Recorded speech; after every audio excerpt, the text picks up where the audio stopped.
run the Veterans Health Administration. I feel as though we have a tremendous opportunity. It's the largest integrated health system. The people there are extremely forward-thinking and innovative and believe and understand how broken the system is. The suicides is one example only. And we have a unique opportunity. We interface with the majority of physicians that are trained in this country have some of their training through a VA relationship as well. So we have the opportunity to impact medical education, clinical models, et cetera.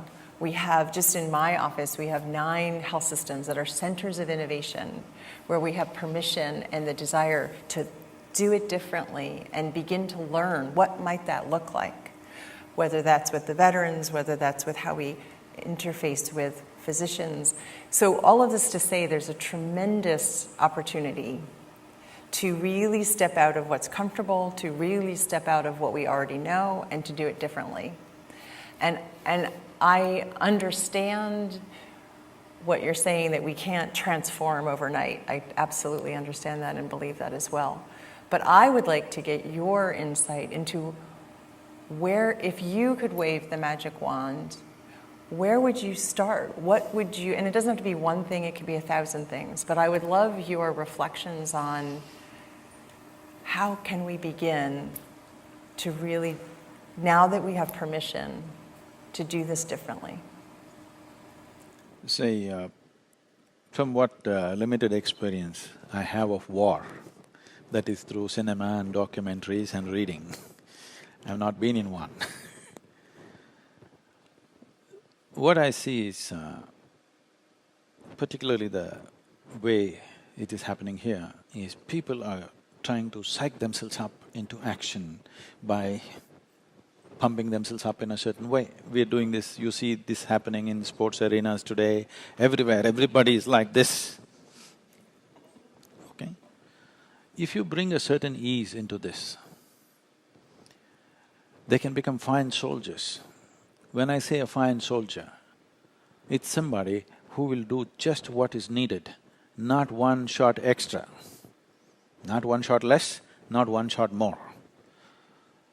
And the same should happen to all professions, of course, that we should not do anything more or less than what's needed. We must do what's needed, isn't it? Just what is needed, nothing more, nothing less. But because we're charging ourselves up to action, we're propelling ourselves into action because we believe if we raise a certain pitch of emotion, we will act somehow. No, we can act out of our sense, we can act out of our intelligence. We don't have to act out of our anger or hatred or something, because that will always be excessive action. So bringing this in before they go to war, before… I call them boys because I feel most of them are boys. Then they're supposed to become men in the battlefield. They're very young, isn't it, when they go, a lot of them? So these boys, before they go, if they start some simple process, they will conduct themselves well through whatever duties they are given. When they come back, they will come well. If that is not possible, because you handle them only, the veterans, after they come back, at least as soon as they come back or on the way back, we can give them a simple app that 2 or 3 times a day, they just plug in on their phone or something and just do one simple process within themselves which will quieten the whole thing. What this is, it's like this. Is it a fact that you accumulated this body? I'm not sure. You already said when you were born you were only 10 pounds. Yeah, well, actually 8, but Okay. Now I will not discuss the present weight, but yeah, that's wise. I'll not do that. That is very wise, yes. I'm not that uncivilized, okay? So, this is an accumulation, isn't it? Yes. Our body is an accumulation that we gathered. What you accumulate can be yours, can never ever be you. Is that a fact? Right now, as I'm speaking, if I pick up this glass and say, this is my glass, you will think, okay, Sadhguru's got some problem. But you know, everybody says he's wise, let's listen some more. But after some time I say, this is me. Then you will say, come, let's go. This is dangerous. But this you're doing every day. Food appears on your plate and you say, this is my food. After some time, you say, this is me. insanity or no? The moment you believe something that is not you as yourself, are there psychiatrists here? Are there Department of Psychiatry? I'm sure by definition you'll qualify, isn't it? Similarly, what you call as my mind is a heap of impressions that you have gathered. What you gather can be yours, can never ever be you. Experientially, if you bring about this experience that you learn to carry your body and your mind as two fantastic instruments that you have, you will treat them well, you'll handle them well, and you'll have a completely different perspective of everything. So we can bring this about in any human being who's willing to do one 12-15 minutes per day, that slowly this experience manifests itself. So if you go into the battlefield also, you are not going with fear, and to cover that fear, you exaggerate your anger or your hatred and do something which is not necessary, and when you come back also you can handle it, you've just fulfilled a duty that you were supposed to fulfill and nothing more or nothing less. This can be easily handled, whether you're a doctor or a soldier. If you bring this much sense into you, that what is you, what is not you, you learn to handle it distinctly, separately. You will see your ability to handle your body and your mind will be phenomenally enhanced. Health will be a natural consequence of that. Once they're in that kind of situation, there are many more things that can be done. There are various other interventions which can be done large scale, but that will need a certain level of training and things. At least a certain number of people should go through a certain intense training. But this can be done without any training, just an app on the phone. And is that where you would begin with the I think that's the way to begin, professionals? definitely. And what I'm hearing is both that it's the right place to See, start as professionals. See, do not think in terms of love, compassion, all these things. Please understand, whatever you experience as yourself, did anybody teach you, be loving to this little finger, be compassionate, do not cut it off? Do you need such a teaching, I'm asking? What you experience as a part of yourself, with that you have no issue, isn't it? It's the other which is the problem. The basis of yoga is to eliminate the other. There is no such thing as other. You begin to experience everything as yourself, not by imposition, not by thought, not by psyching yourself, by coming down to the reality, because the reality and the existence is happening as one whole. It is only a psychological idea that you are separate.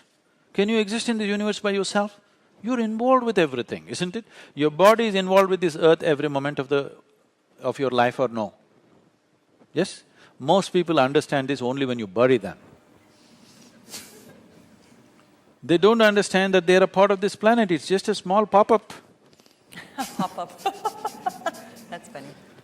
Isn't it? Yes. It is funny. You're just a small pop-up from this planet, and whatever you may think, anyway you will be absorbed back. Now when you popped up, you better pop joyfully and well. Always best to pop joyfully. Absolutely. So bringing that reality, experiential reality into your life, not as a thought, not as an idea, not as a concept, but as a living experience. If you see that this body and this mind is something that you gathered, whatever suffering that you or any human being has known in his life or her life is only either physical or mental, isn't it so?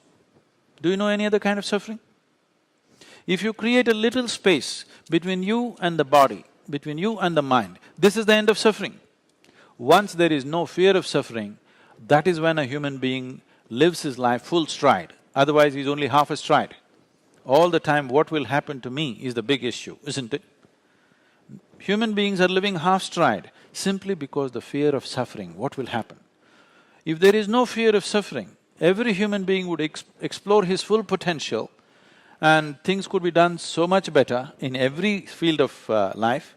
Above all, now that we're talking about the veterans who come back from war, their lives could be made to come to ease, that they can live in some pride, they've done something that nobody would want to do or have the courage to do, largely, okay? They can live with certain sense of dignity, not being broken. It's not fair. It's just not fair. Somebody sticks their life out for you and they come and suffer or commit suicide. What the enemy could not do, you do it to yourself. That's not fair, isn't it? If you can't stop the war, at least you must stop the suicide and the suffering. And I think that we have the rest of healthcare and society has so much to learn from that very thing. Definitely. See, this is only an extreme example. The rest of the society is also going through the same thing. Somebody may go to war and come back and suffer, somebody may go to a conference and come back and suffer, somebody may go home and suffer and come back, we don't know where the suffering is. What is their battlefield of suffering, who knows? Everybody is going through something. War is a more extreme example.